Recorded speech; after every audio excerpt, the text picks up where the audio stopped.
Saudara-saudari yang terkasih, jumpa kembali dalam Lentera Sabda untuk Ekaristi hari Rabu 7 Februari 2024. Bacaan akan diambil melanjutkan bacaan yang kemarin, yakni Markus bab 7 ayat 14 sampai 23. Kita akan membaca beberapa ayat yang menarik untuk kita jadikan inspirasi kehidupan kita. Judul perikop masih menyatu dengan bacaan hari kemarin, yaitu Perintah Allah dan Adat Istiadat Yahudi. Lalu Yesus memanggil lagi orang banyak dan berkata kepada mereka, "Kamu semua dengarkanlah aku dan pahamilah.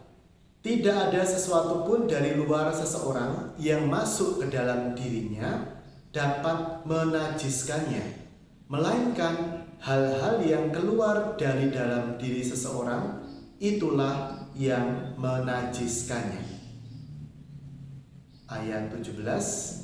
Sesudah ia masuk ke sebuah rumah, meninggalkan orang banyak, muridnya bertanya kepadanya tentang perumpamaan itu.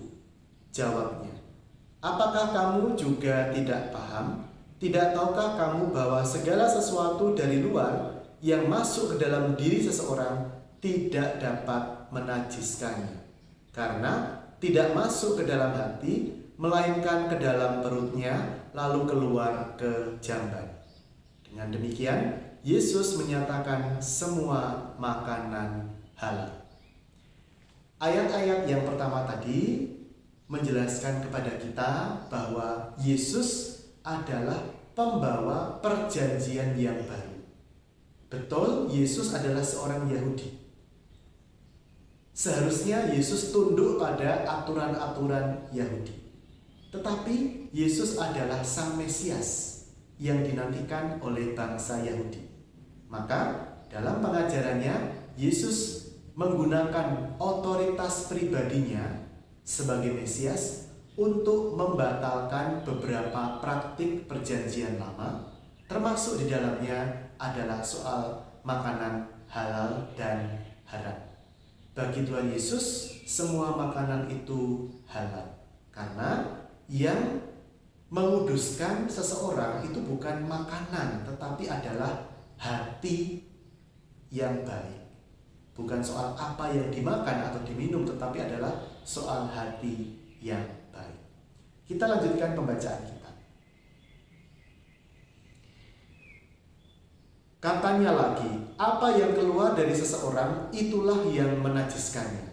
Sebab dari dalam, dari hati orang, timbul pikiran jahat, percabulan, pencurian, pembunuhan, perzinahan, keserakahan, kejahatan, kelicikan, hawa nafsu, iri hati, hujat, kesombongan, dan kebebalan.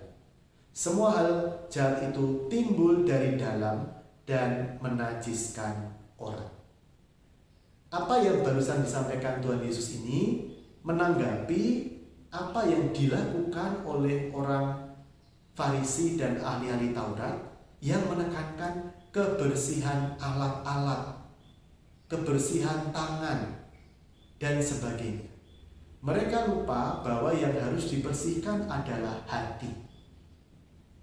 Nah, karena itu kalau kita cermati dalam bab 7 ini, ya, Markus bab 7, silakan dibuka Alkitabnya, itu dari ayat 1 sampai ayat 23, kata hati itu diulang berkali-kali. Kata hati atau kata dari dalam, artinya mengandaikan hati, karena dari dalam, itu berkali-kali diulang. Misalnya, kita ingat kembali bacaannya kemarin. Bangsa ini memuliakan aku dengan bibirnya, padahal hatinya jauh dari aku. Nah, kembali Yesus menekankan soal hati. Sebab dari dalam, dari hati orang, ayat 21, timbul pikiran yang jahat dan aneka dosa. Artinya apa, saudara-saudari? Kita diajak untuk sungguh memperhatikan hati kita. Kita diajak untuk memperhatikan hati kita. Indah sekali kan? Artinya kita diajak untuk selalu mengadakan pemeriksaan batin dalam hidup kita. Apa yang seringkali muncul di pikiran kita setiap hari? Apa yang seringkali melintas di mata kita ketika kita berjumpa dengan orang-orang tertentu? Apakah hawa nafsu? Apakah itu rasa iri? Apakah itu amarah? Apakah rasa dendam yang belum tertuntaskan? Nah, seringkali tindakan kita itu tanpa sadar dipengaruhi oleh hal-hal dari hati kita tadi. Maka sangat perlu kita sebagai orang Kristiani untuk melatih hening, untuk berdoa dengan hening, untuk melihat kedalaman hati kita. Apa yang mendorong saya untuk bekerja? Apa yang mendorong saya untuk bersemangat? Apa yang mendorong saya untuk melakukan ini dan itu setiap hari? Agar apa? Agar kita waspada, agar kita memperhatikan hati kita. Hati-hati, gunakan hati. Hati-hati, karena suara hati itu memang kudus, memang tulus, tetapi suara hati bisa tumpul ketika seseorang itu jarang berdoa hening, ketika seseorang hanya bertindak menurut yang spontan, tetapi tidak sungguh-sungguh menata hati dan memperhatikan hati.